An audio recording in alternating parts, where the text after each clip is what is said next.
السلام علیکم معزز خواتین و حضرات، اس طرح کی پیاری پیاری ویڈیو دیکھنے کے لیے ہمارے چینل کو سبسکرائب کریں اور بیل کے آئیکن کو دبائیں تاکہ آپ کو ہماری ویڈیو سب سے پہلے ملتی رہے۔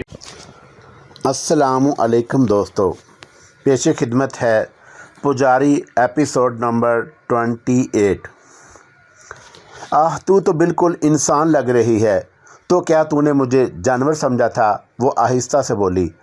لیکن ابھی چند لمحے پہلے تو ہاں، مگر کیوں؟ یہ نہ پوچھ۔ مگر تو کون ہے؟ میں بس یوں سمجھ لے کہ تیرا پرستار ہوں۔ کہاں سے آیا ہوں؟ قیدی ہوں اور حبا کو قتل کرنا چاہتا ہوں۔ کیوں؟ تیری آزادی کے لیے۔ میری آزادی؟ ہاں، مگر کیوں؟ پہلے یہ کام صرف تیری بہن چاہتی تھی۔ تیرا نام ویناش ہے نا، لیکن اب میں چاہتا ہوں۔ تو اپنی فکر کر، اپنی زندگی بچا، ورنہ وہ تجھے ناش کر دیں۔ مگر تجھے کیسے معلوم؟ بس میں سب کچھ جانتی ہوں۔ مگر تو یہاں تالاب میں کیا کر رہی ہے؟ اسی نے مجھے یہاں کھڑا کر دیا ہے اور تو کھڑی ہے۔ ہاں، تھکی نہیں؟ نہیں۔ تو کہتی ہے کہ تو انسان ہے، تو تجھے کیا نظر آتا ہے؟ مگر تو بہت عجیب ہے۔ ہاں، میں جیسی بھی ہوں، لیکن تو بھی کسی سے کم نہیں۔ کیا میں تجھ سے ملتے رہنے کی فرمائش کر سکتی ہوں؟ میرے چہرے کو اپنے دل میں اتار لے، مجھے بھولنا نہیں۔ میں بھی تجھ سے دور نہیں رہوں گی، اور اگر تو مجھے مجبور ہی کرتا ہے کہ میں تیرا نام معلوم کروں اور پھر اس کے بعد اپنے بارے میں تجھے بتاؤں، تو خود میرا نام لے چکا ہے۔ میرا نام ویناش ہے۔ بدری ناتھ سحر زدہ نگاہوں سے اسے دیکھتا رہا۔ دفتن ہی ایک گرجدار آواز ابھری، جیسے کوئی گولا پھٹا ہو۔ بدری ناتھ چونکا تو وہ جلدی سے بولی، اب فوراً یہاں سے چلا جا، دیر نہ کر، کل کی رات باقی ہے اور ابھی بہت وقت ہے، جا، میری بات مان لے۔ میں دوبارہ تیرے پاس ضرور آؤں گا، بدری ناتھ نے کہا، اور دوسرے ہی لمحے اس نے وہاں سے دوڑ لگا دی۔ کافی فاصلے پر جا کر اس نے پلٹ کر دیکھا۔ حبا اپنے خیمے سے باہر نکل آیا تھا اور چاروں طرف دیکھ رہا تھا۔ پتہ نہیں اسے کس طرح بدری ناتھ کے وہاں پہنچنے کی اطلاع مل گئی تھی، مگر بدری ناتھ کو اب اس بات کی پرواہ نہیں تھی۔ وہ دوڑتا ہوا اپنی رہائش گاہ پر پہنچ گیا۔ یہاں ہاروش اس کا منتظر تھا۔ اس نے تشویش بھرے لہجے میں کہا، تو زندہ سلامت ہے؟ خیریت تو ہے؟ کیا تو نے ابھی تک؟ کچھ نہیں، میں بس اس کی رہائش گاہ دیکھ آیا ہوں، بدری ناتھ نے جواب دیا۔ تجھے کسی نے دیکھا تو نہیں؟ نہیں، مجھے حبا نے دیکھ لیا ہے۔ کیا؟ ہاروش کی آنکھیں حیرت سے پھیل گئیں اور بدری ناتھ کو ہنسی آ گئی۔ کیسا تھا وہ دھماکہ؟ ہاروش نے پوچھا۔ اس کے بارے میں نہیں جانتا۔ اچھا، وہاں جا کر تم نے کیا کیا؟ کچھ نہیں، بدری ناتھ آہستہ سے بولا۔ اس کا دل چاہا تھا کہ وہ اس سے جھوٹ بولے۔ ہاروش نے کوئی جواب نہیں دیا۔ بدری ناتھ اپنے بستر پر آ کر آنکھیں بند کر کے لیٹ گیا۔ آج کی نیند بہت بڑی عجیب تھی۔ پتہ نہیں کیوں صبح کی روشنی تک اسے ویناش ہی نظر آتی رہی۔ پھر تب وہ جاگا جب ہاروش اسے اٹھا رہا تھا۔ کیا بات ہے؟ جلدی اٹھ، باہر کی آواز سن، کیا کہا جا رہا ہے؟ ہاروش بولا، اور بدری ناتھ اس آواز پر غور کرنے لگا۔ لوگ زور زور سے چیخ کر کہہ رہے تھے۔ ایک ایک فرد اپنے خیمے سے باہر نکل آئے اور بڑے ٹیلوں کے درمیان میں جمع ہو جائے۔ یہ سردار کا حکم ہے، یہ حبا کا حکم ہے، کوئی شخص اپنے خیمے میں نہ رہے۔ چلو، ہر شخص کو باہر نکالو۔ نکل آئے، ہر شخص باہر نکل آئے۔ یہ سب بلا وجہ نہیں ہے، ہوگا، مجھے آرام کرنے دے۔ نہیں، یہ آرام کا وقت نہیں ہے، تو میرے ساتھ چل، اٹھ، میرے ساتھ چل۔ ہاروش نے اس طرح بدری ناتھ کو مجبور کر دیا کہ وہ اس کے ساتھ اٹھ کر چل پڑا۔ ان دونوں نے دور ہی سے اس میدان کو دیکھ لیا تھا۔ اس میدان میں اس وقت اتنا بڑا مجمع تھا کہ اس سے پہلے کبھی اتنے سارے لوگ یکجا نہیں ہوئے تھے۔ مرد، بچے، بوڑھے، عورتیں، سردار کے کہنے پر ہر شخص باہر نکل آیا تھا۔ بدری ناتھ نے سمانا کو بھی دیکھا، جو دوسری عورتوں کے ساتھ کھڑی ہوئی تھی، اور انہوں نے ایک قطار بنا لی۔ ہاروش نے خوف زدہ لہجے میں کہا، اور جہاں تک میرا اندازہ ہے، رات کی کہانی رنگ لائی ہے، ضرور کوئی ایسی ہی بات ہے۔ بدری ناتھ نے کوئی جواب نہیں دیا۔ بہرحال ایک عجیب سی سنسنی پھیلی ہوئی تھی اور سب کے چہروں پر تجسس نظر آ رہا تھا۔ बद्री नाथ की निगाह समाना के चेहरे पर पड़ी तो वो इंतहाई खौफजदा दिखाई दी। वो बार बार अपनी आंखें बंद कर लेती थी। अचानक एक अजीबोगरीब मंजर देखने में आया। हुबा था जो अपने खेमे से दौड़ता चला आ रहा था और उसके गले में घंटियां पड़ी हुई थी और वो तेज़ी से इधर उधर दौड़ रहा था और उसकी ज़ुबान कुत्ते की तरह बाहर निकली हुई थी। इतनी लंबी ज़ुबान उससे पहले इतनी लंबी ज़ुबान कम ही इंसानों की देखी गई होगी। वो अजीब सी शक्ल बनाए हुए था और दौड़ा चला आ रहा था। तमाम निगाहें उसकी जानब उठ गईं और एक अजीब सी सनसनी और बिनबनाहट फिज़ा में उभरी। हुबा दौड़ता हुआ एक कतार के सामने पहुंचा और इंसानों को सूंघने लगा जैसे कुत्तों को सूंघा करते हैं। उसकी नाक तेज़ी से फूल पिचक रही थी। कतार के साथ साथ वो तेज़ी से दौड़ता रहा।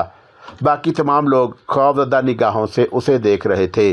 कतारों के दरमियान वो कुत्ते की तरह दौड़ता हुआ सूंघता हुआ आगे बढ़ता रहा और फिर वो बद्रीनाथ के करीब पहुंच गया और फिर उसने उसे सूंघा। सूंघने के बाद ही अचानक वो अपने दोनों पैरों पर उछलने लगा। खूब ऊंचा ऊंचा उछला और फिर वहां से आगे बढ़ आया और फिर उसने सीधे होकर सर्द लहजे में कहा, इसे आगे ले आओ। बद्रीनाथ ने इधर उधर देखा। चंद मुहाफ़िज़ आगे बढ़े और उन्होंने बद्रीनाथ को दोनों तरफ से पकड़ लिया। हारूश ने आंखें बंद कर लीं। बहरहाल ये दो अफराद जो उसे पकड़े हुए थे उसे लेकर आगे आ गए। बद्रीनाथ खामोशी से सब कुछ देख रहा था। वो लोग उसे उस मैदान के करीब ले आए। वो सिर्फ दो अफराद थे जिनकी हालत कुछ ख़राब थी, बाकी सब मोतदिल थे और बद्रीनाथ सिर्फ एक ही बात सोच रहा था कि रात को उसे देख लिया गया और अब वो उसे यही पूछेंगे कि वो रात को वहाँ मौजूद था। बद्रीनाथ ने कुछ फ़ैसले किए। उसने फ़ैसला किया कि वो इसका एतराफ़ करेगा लेकिन समाना का कभी नाम नहीं लेगा। उसी वक्त सरदार चलता हुआ उसके पास पहुंच गया और हुबा भी उसके करीब पहुंच गया।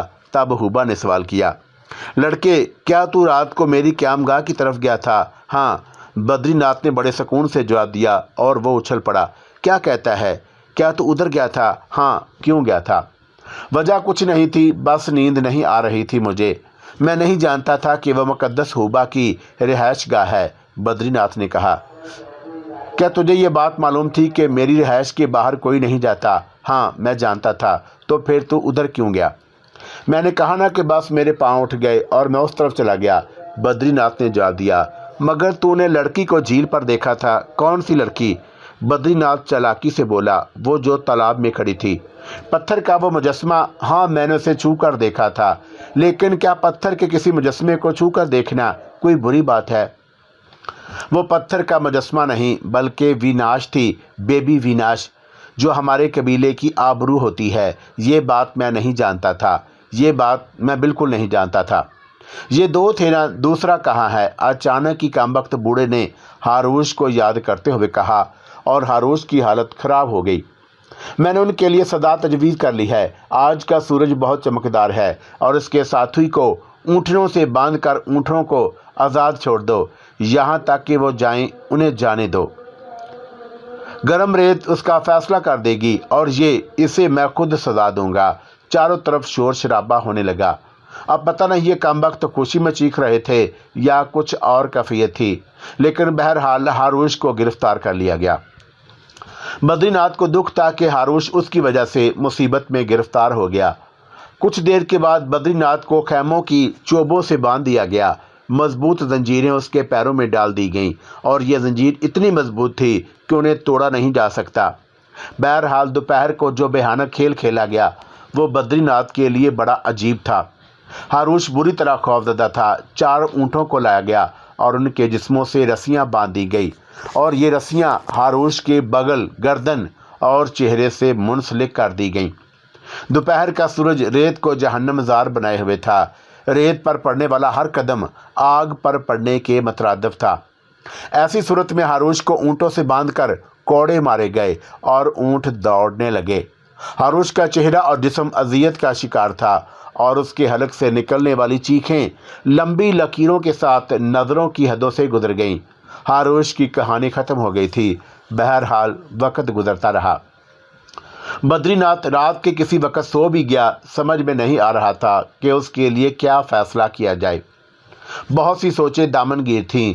बद्री नाथ सोच रहा था कि अगर वो शामली से गद्दारी ना करता और उसके अहकामात की तामील करता रहता तो शायद वक्त बिल्कुल मुख्तलिफ हो जाता। बहरहाल दिन हुआ। उसके बाद आने वालों ने बद्रीनाथ को जंजीरों से आज़ाद किया। सिर्फ एक जंजीर गर्दन में रह गई थी। तमाम लोग जमा हो गए और जिनमें हुबा भी था। बूढ़े हुबा ने कहा, विनाश हमारी मुकद्दस देवी की मानद है। देवताओं ने इस बार उसकी कुर्बानी कबूल नहीं की, लेकिन वो और दिन आएगा जब उसकी कुर्बानी कबूल हो जाएगी। लेकिन ये ज़मीन का बोझ ख़त्म होना चाहिए।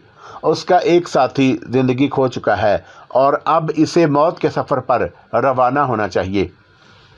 हुबा ने एक हाथ बुलंद किया। दूर कहीं से कुत्तों के भौंकने की आवाज़ें शुरू हो गईं।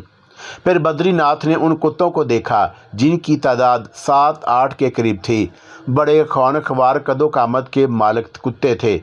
कानों तक फटे हुए जबड़े, बाहर लटकी हुई ज़ुबानें, खौनखवार चेहरे। एक एक कुत्ते को कई कई आदमी काबू में कर रहे थे। तब सरदार के इशारे पर बद्रीनाथ की गर्दन की जंजीर खोल दी गई। कुछ फासले पर समाना खड़ी दुख भरी नज़रों से बद्रीनाथ को देख रही थी। एक बार उसकी निगाहें मिली तो उसने गमज़दा अंदाज में गर्दन झुका ली। वह अपने दुख का इजहार कर रही थी। बहरहाल सरदार ने कहा, बदनसीब, तूने अपने लिए मौत खुद पसंद की है। तुझे आज़ाद कर दिया गया है। जा, यहाँ से भाग जा, क्योंकि कुछ लम्हों के बाद इन कुत्तों की जंजीरें खोल दी जाएंगी और ये तेरे पीछे लपकेंगे। अगर तू इनसे बचकर निकल सकता है तो निकल जा, तुझे आज़ादी होगी। और अगर तू ऐसा ना कर पाया तो ये कुत्ते तेरी हड्डियाँ तक चबा लेंगे। चल भाग, क्योंकि चंद लम्हों के बाद ये कुत्ते खोल दिए जाएंगे। 8-10 घोड़े सवार घोड़ों पर तैयार थे कि उन कुत्तों की कारकर्दगी का जायजा लें, और जब बद्रीनाथ उनके जबड़ों में गोश्त की बोटियों की शक्ल में फंसा रह जाए तो ये उन कुत्तों को वापस ले आएं। बहरहाल बद्रीनाथ के दिल में उस वक़्त एक अजीब सा ख्याल पैदा हो गया। वो दौड़ रहा था और उसे वो लम्हात याद आ रहे थे जब वो काले रंग के चीते की शक्ल में दौड़ कर तबाही फैलाता था। इस वक्त वो एक सहरा में भागते हुए अपनी कुव्वत को याद कर रहा था और अचानक ही उसे अपने बदन में उसी फड़फड़ाहट का एहसास हुआ जो चांद की 14वीं रात को चांद को देखकर उसके बदन में पैदा हो जाती थी। उधर कुत्तों ने उसका ताक़ब शुरू कर दिया और घोड़े सवार उन कुत्तों के ताक़ब में दौड़ रहे थे और बद्रीनाथ उन सब से आगे दौड़ रहा था। खौनख्वार कुत्ते लंबी लंबी छलांगे भरते हुए उसकी जानब आ रहे थे। रेत के टैलों में दौड़ने की रफ्तार बेशक तेज़ नहीं थी, लेकिन अचानक ही बद्रीनाथ के जहन में मुकम्मल वहशत आ गई और उसकी रफ्तार बहुत तेज़ हो गई। पता नहीं उसके बदन की क्या कैफियत थी, और फिर वो चीते की तरह लंबी लंबी छलांगे लगाने लगा। कुत्ते भी उसका ताक़ब कर रहे थे और अचानक ही बद्रीनाथ एकदम रुक गया। उसके दिल में यह ख्याल आया कि ये कुत्ते भला उसके सामने क्या हैसियत रखते हैं। वो तो उस वक़्त शेर को भी उधेड़ कर रख देता। अचानक ही वह रुक गया और उसने खौफनाक निगाहों से उन कुत्तों को देखा जिनकी आंखें सुर्ख अंगारा हो रही थीं, जबड़े फूले हुए थे।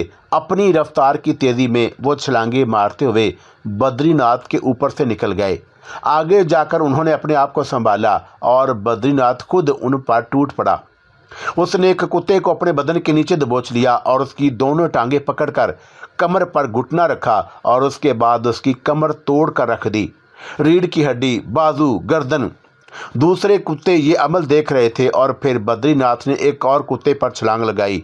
उसने पलटकर भागने की कोशिश की तो उसकी दोनों टांगें बद्रीनाथ के हाथों में आ गईं और फिर उसने कुत्ते को उल्टा लटका लिया और फिर उसकी गर्म खून का फव्वारा बद्रीनाथ के तमाम जिस्म को भिगो गया। उसने कुत्ते को दरमियान से 2 टुकड़े कर दिया था। दूसरे कुत्ते खौफजदा होकर वापस भागे और उन कुत्तों को पकड़ना बद्रीनाथ के लिए कोई मुश्किल काम नहीं था।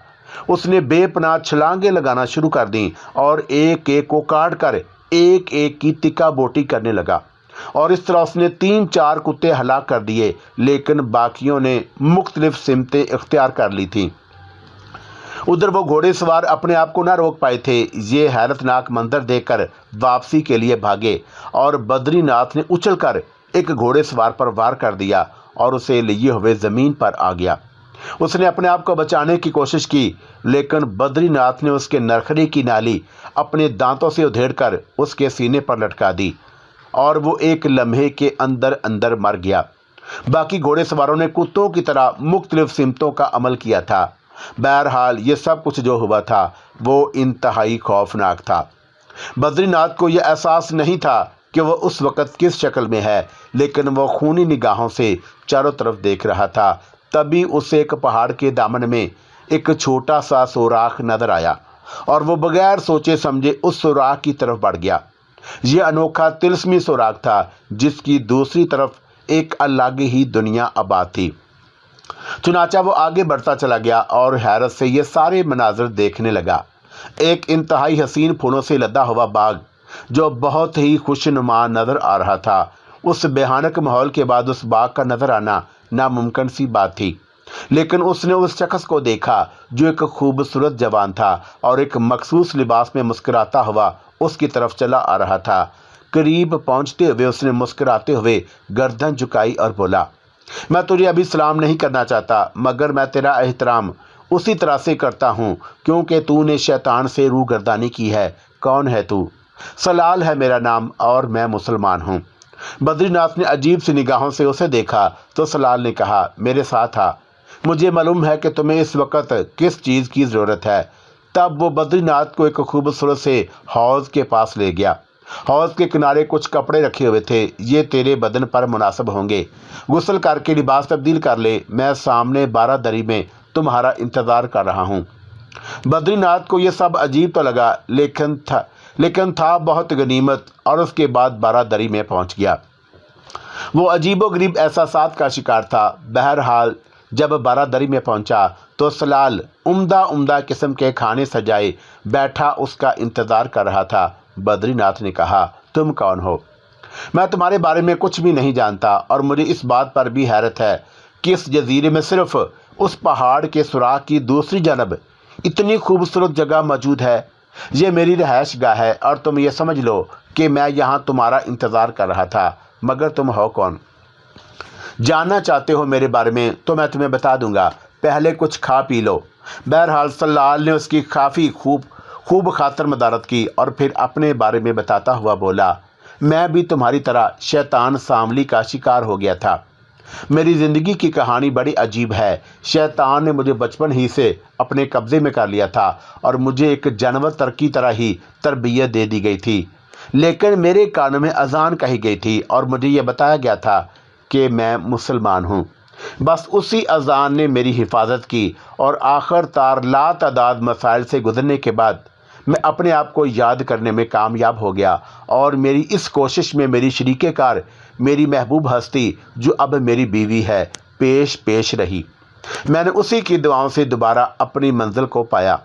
میری کہانی اس قدر عجیب ہے کہ سنو گے تو تمہاری سمجھ میں نہیں آئے گی۔ اناشیا جو میری محبوبہ تھی اور جس کے بارے میں تمہیں صرف اتنا بتاؤں کہ وہ اس قاتل قبیلے ہی کی ایک فرد تھی جو مجھے نہ جانے کہاں سے کہاں بھٹکا رہا تھا، لیکن جب وہ مجھے ملی تو ایک عجیب و غریب حیثیت سے ملی۔ جب اس نے مجھ سے بہت ساری باتیں کہیں تو میں نے اس سے کہا کہ اناشیا، میں تم سے محبت کرتا ہوں، مجھے سوچنے کا موقع تو دو۔ اناشیا کے چہرے پر ایک دم شگفتگی سی پھیل گئی، وہ مسرور نظر آنے لگی۔ پھر اس نے کہا، اگر تم اپنے دل میں یہ بات سوچ رہے ہو کہ میں تمہیں تمہاری مرضی کے خلاف مجبور کروں گی تو براہ کرم یہ خیال دل سے نکال دینا۔ ہاں، جو مقصد میرے سپرد کیا گیا ہے اور جو کام تم نے محاذ ساملی سے اختلاف کر کے شروع کیا ہے، میری ذمہ داری ہے کہ میں تمہیں اس راستے سے ہٹاؤں۔ اس کے بعد اناشیا مجھے لے کر چل پڑی۔ ایک شاندار گاڑی میں ہمیں سفر کرنا پڑا تھا۔ یہ سفر شام کو سورج ڈھلنے کے بعد شروع ہوا اور چاند کے ساتھ ساتھ سورج کے اجالے تک جاری رہا۔ پھر جب سورج نے آنکھ کھولی اور ہم نے باہر جھانکا تو ایک دنیا ہمارے سامنے پھیلی ہوئی تھی۔ یہ اونچی عمارتوں کا ایک شہر تھا اور جہاں ہم رکے تھے وہاں ترکاریوں کے کھیت پھیلے ہوئے تھے، سرسبز و شاداب کھیت۔ ان کھیتوں میں کام کیا جا رہا تھا، تازہ ترکاریاں اتار کر ٹرکوں پر بار کی جا رہی تھی اور یہ سارے مناظر بہت عرصے کے بعد میری نظروں کے سامنے آئے تھے۔ बग्गी आहिस्ता आहिस्ता आगे बढ़ती रही। अनाशिया मेरे साथ थी और मैं अंदर से अपने आप को बहुत खुश महसूस कर रहा था। मेरे जहन में ना जाने कैसी कैसी हवाएं अल्फाज बनकर दौड़ रही थी। मेरा दिल चाह रहा था कि उस खोई हुई दुनिया के हसूल पर खुशी से नाच उठूं। बग्गी मुख्तलिफ रास्तों से गुजरती हुई एक पतली सी सड़क पर पहुंची जो किसी कदर बुलंदी पर जाती थी, और बुलंदी पर उस सड़क का अख्ताम एक खूबसूरत मकान के बड़े गेट पर होता था और बग्गी उस गेट से अंदर दाखिल हो गई। क्या हसीन मकान था, देखने से इंसान के दिल में फरहत हो। मैंने अनाशिया से कहा, ये मकान तुम्हारा है? मेरा? हाँ, मेरा कैसे हो गया?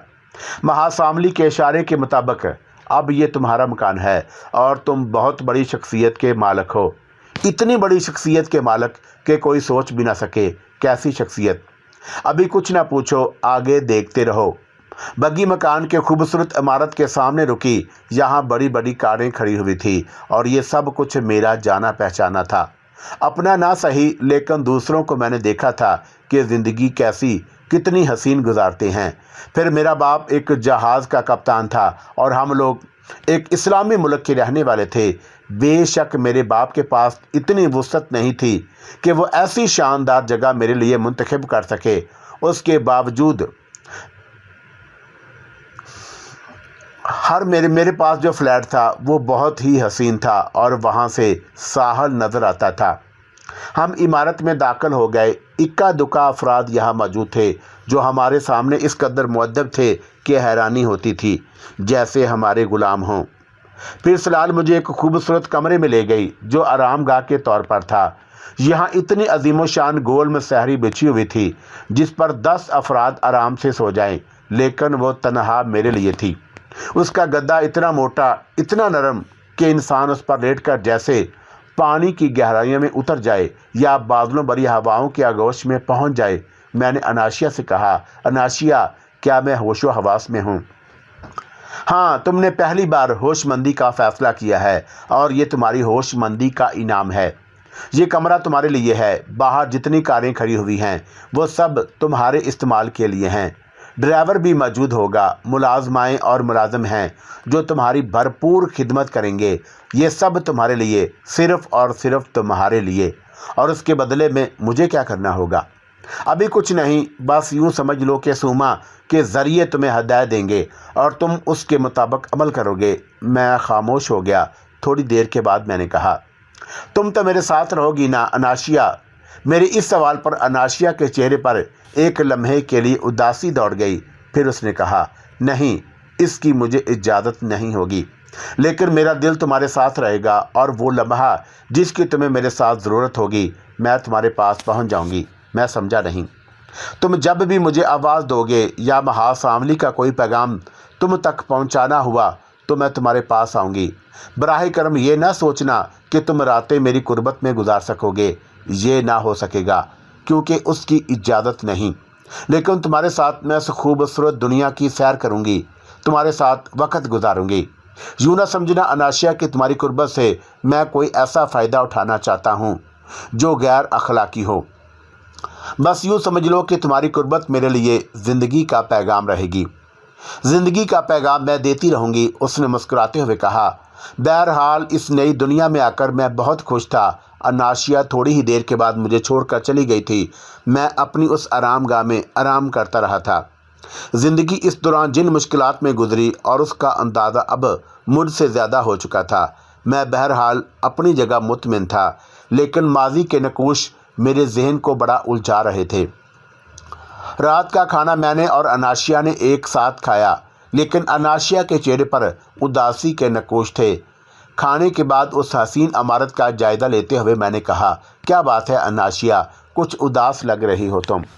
ये बात तो तुम अच्छी तरह जानते हो कि हम सब महासामली के अहकामात के ताबे हैं और सिर्फ वही करते हैं जो उनका हुक्म होता है। महासामली की तरफ से एक हुक्म मिला है जिसने मुझे उदास कर दिया। क्या हुक्म है? मैंने बेचैनी से पूछा। मुझे वापस जाना होगा। कहाँ? कबीले में। क्यों? हुक्म है, सूमा की तरफ से पैगाम आया है, लेकिन अभी हमारे पास 2-3 दिन का वक्त है। ताहम मैं इस ख्याल से ही अफसरदा हो गई हूँ। लेकिन मैं समझता हूँ और वाकई ये तो मेरे लिए भी बड़ी दुख बड़ी खबर है। मैं तो इस खबर को सुनने के बाद सो भी ना सकूँगा। देखो, वो अफसरदा अंदाज में मेरे बाजू पर हाथ रखकर बोली, मैं बेशक महासामली की गुलाम हूँ, लेकिन उसके साथ साथ मेरे सीने में भी दिल है। मैं तुम्हें बता नहीं सकती, लेकिन एक वादा करती हूँ तुमसे कि रास्ते की रुकावटें अगर मुझे ज़िंदगी से महरूम भी कर दें तो भी तुम्हारी मोहब्बत को दिल से नहीं निकाल सकूँगी।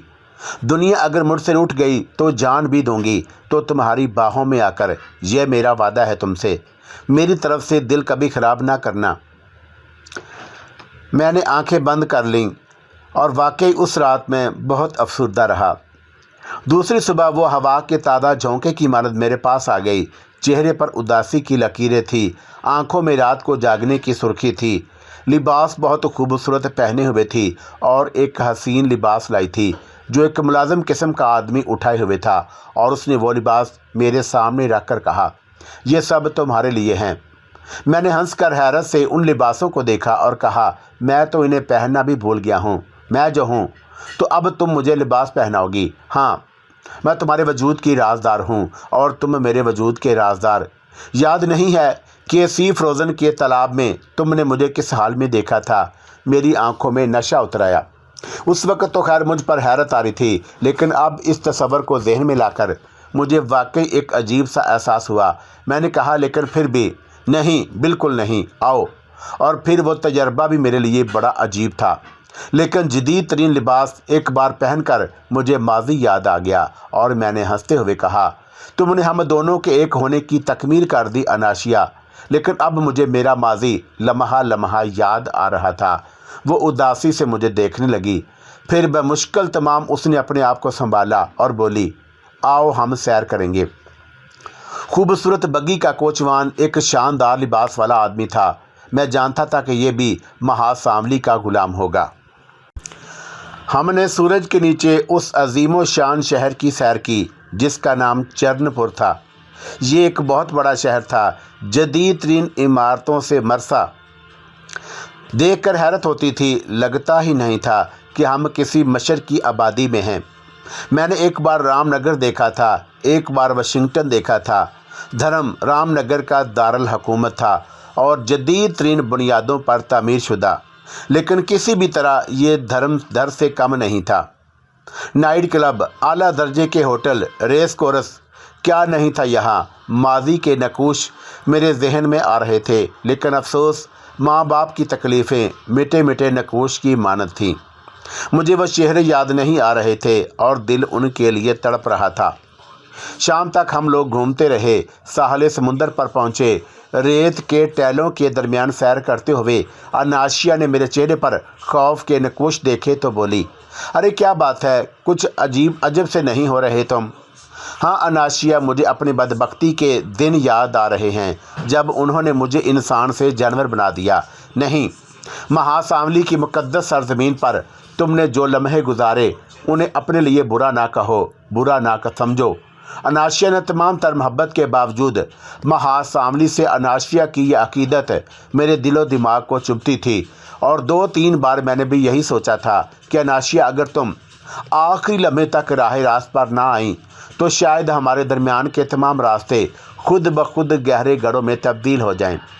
मैं उन खुशनुमा रास्तों को अपना कर अपना वो असूल नहीं छोड़ूंगा जो मेरी ज़िंदगी का ही नहीं, मेरी मौत का भी एक हिस्सा है, चाहे उसके लिए मुझे कोई भी चीज़ कुर्बान करनी पड़े। फिर हम वापस आ गए। अनाशिया सूरज छुपे तक मेरे साथ रही और उसके बाद यहाँ से रुखसत हो गई, और फिर वही तन्हाई। 3 दिन तक मैं और अनाशिया उसी तरह उस शहर की सड़कों और आबादी को देखते रहे। मैं उससे अब पूरी तरह वाकिफ़ होता जा रहा था। अनाशिया मुझे इसके बारे में बता रही थी, और उस दिन जब शाम को हम लोग वापस आए तो यहाँ मेरी मुलाकात लंबी चौड़ी जिसामत के मालिक, गोरे चिट्टे चेहरे वाले और बड़ी बड़ी मूंछों वाले राजा से हुई। अनाशिया ने उसे देखा तो सहम सी गई, लेकिन प्रभु एक खुशनुमा चेहरे वाला शख्स था। मुस्कुराता हुआ मेरी तरफ बढ़ा और बोला, जे महासुमा। मैंने उसके बड़े हुए हाथ की जानब हाथ बढ़ा दिया और कोई जवाब नहीं दिया तो उसने अनाशिया को देखा। अनाशिया कहने लगी, अभी नहीं, अभी ये तरबीती दौर में है। जे महासुमा, उसने कहा। अनाशिया कहने लगी, सलाल, ये राजा प्रभुदेव हैं और अब से तुम्हारे साथ रहेंगे और उसके बाद तुम्हें सारी सूरत हाल से आगाह करेंगे। तुम उनसे भरपूर तावन करोगे जैसे ये चाहें। बड़े इल्म वाले हैं ये और तुम्हारा साथ बहुत अच्छी तरह देंगे। ठीक है, और अब मैं जा रही हूँ। उन्हीं का इंतज़ार था। ये अब तुम्हारे साथ रहेंगे। मैंने अनाशिया को देखा। अनाशिया के चेहरे से अफसुर्दगी टपक रही थी। आखिरकार वो वहाँ से चली गई तो राजा प्रभुदेव ने मेरे शाने पर हाथ रखते हुए कहा, औरत, हुस्ने कायनात, ज़िंदगी को सबसे बड़ा सहारा देने वाली, लेकिन एक बात कहूँ बरखरद्वार, इसकी रात में गुम होकर अपने आप को फरामोश करने वाले कभी कामयाब ज़िंदगी नहीं गुजार सकते।